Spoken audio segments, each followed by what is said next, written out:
Good morning all. I'm Kamali from SLM. Last class I told you remaining two stanzas are here. The poetry name is called Stopping by the Woods on Snowy Evening. Today I'm going to take two another stanzas. It is the third stanza and then the fourth stanza. So this poem is only for four stanzas. So here the third stanza is, he gives his harness bells a shake to ask if there is some mistake. The only other sounds speak of the easy wind and the downy fig. So he is referred to the horse. So he gives his harshness bells a shake. Harshness in the sense nothing but it is the how the horse is tied up with their neck. The belt is there. The horse eyes are closed and covered with the neck. It have some bells. That is called harshness. So the horse who used his bells to shake his necks. The horse who shake his necks, automatically the bell is ringed. So why the horse is doing like that? Because our master who is standing like a statue. Why our master is standing like a statue? So that he awake. He use his bells to awake our master. Please master, come.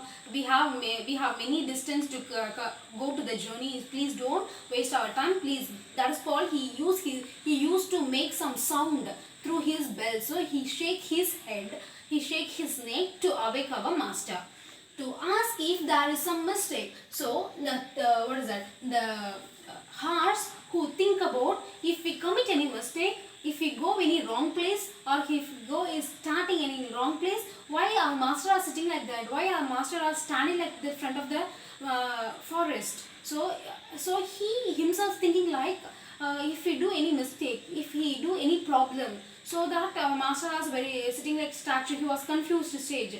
So that the only other sounds are sweep. The only other sound in the sense another sound. So you just imagine how the forest is very silent, the very calm, very quiet, as well as the chill breeze are come across. So even the horse also feel the chillness. The horse also feel the frozen silent. The frozen lake is silent. As well as the another sound is, what is that? The sweep. The sweep is nothing but it is the gentle sound. It is the gentle sound of breeze. Sound of breeze. How the breeze? The chill breeze are come across the leaves. What is that? The frozen is come to melting the sound. That is called the gentle mood, gentle sound. That is called sweep here. So the only other sound is, first sound is here referred to bell sound. Second sound is sweeps. It is gentle sound, the breeze sound.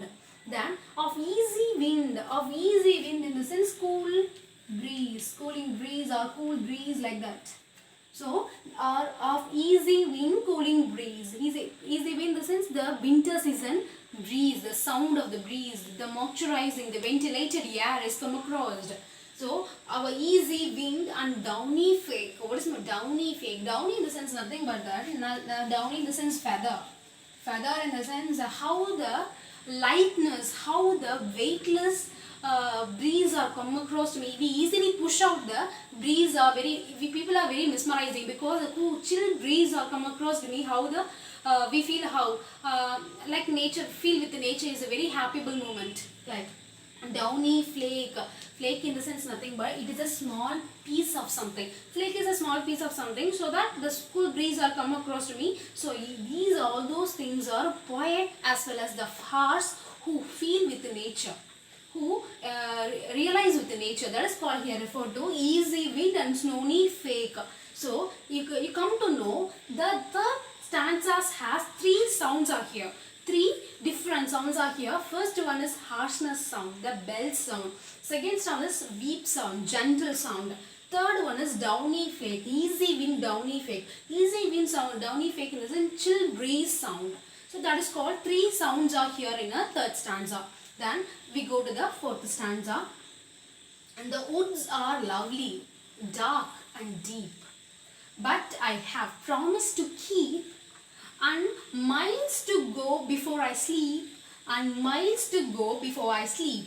So, the fourth stanza, the woods are very lovely. The poet want to tell us, the concept is the woods are very lovely, very beautiful. What is that? Very realistic way how the rural life is. Then, the lovely and dark. the forest is very darkness, very filled with white, filled with the nature. It is very darkness, it is very longest forest, it is very thickest forest, it is very deepest forest. So it is very beautiful one. Then, but I promise. So here the poet who is the poet who want to stand there in a long time, but he can't able to stand in a long time because he got a promises. Here referred to I have a promises in the sense the poet who have a promises in the sense it is maybe a it is a duties, responsibilities, commitments. So that is called, but I have a promises to keep. I have many commitments, I have many responsibilities, I have many, what is it, I have many roles, I have many responsibilities. So that, but I have promised. So I have many responsibilities so that I can't able to live, I can't able to stand in a very long time. I can't able to stand in front of the woods in a very long time. So I want to go. So I have to go because the responsibilities are waiting for me. So that, but I have promises to keep. The last two lines are very famous lines. Especially I want to told you before that two lines. Pandit Jawaharlal Nehru, our former Prime Minister of India, who is placed on his desk. That is called, and miles to go before I sleep, and miles to go before I sleep. These two quotes are Jawaharlal Nehru, who placed his desk or maybe a table, who every day he going to bed he read that two lines because these two lines are very close to his heart. That is called, here referred to, and miles to go before I sleep. So frost who want to go to before I sleep. That is the one meaning. Another one, the literal meaning of the first line is, very simple. What is it? A person who want to many responsibilities, many journeys, many duties is there, many commitments is there. So before that I find my bed. I want to go my journey, and before I met to my bed. That is called the first line. Second line is, I miles and miles to be go before I sleep. So here the sleep is referred to the death. I want to fulfill my responsibilities. I want to complete my commitment, so that before that my death. Before my death, I want to complete my responsibilities, duties, commitments, everything. So that is called, and miles to go before I sleep. Before my death, I want to complete my responsibilities. I want to fulfill my responsibilities. That is the meaning of the second line. First line is a literal meaning is a normal bed. Sleep in the sense here refer to a person who before go to the bed. That is called sleep. After go to the sleep, after bed, sleep. Then second line is sleep is referred to that death. A person who want to complete his responsibilities, duties, commitments after they go to the death. That is called the second meaning. So these two lines are the very popular line, as well as it is a very beautiful poem, belongs to nature. It is one of the finest popular poem of the Robert Frost. That's enough for the poem.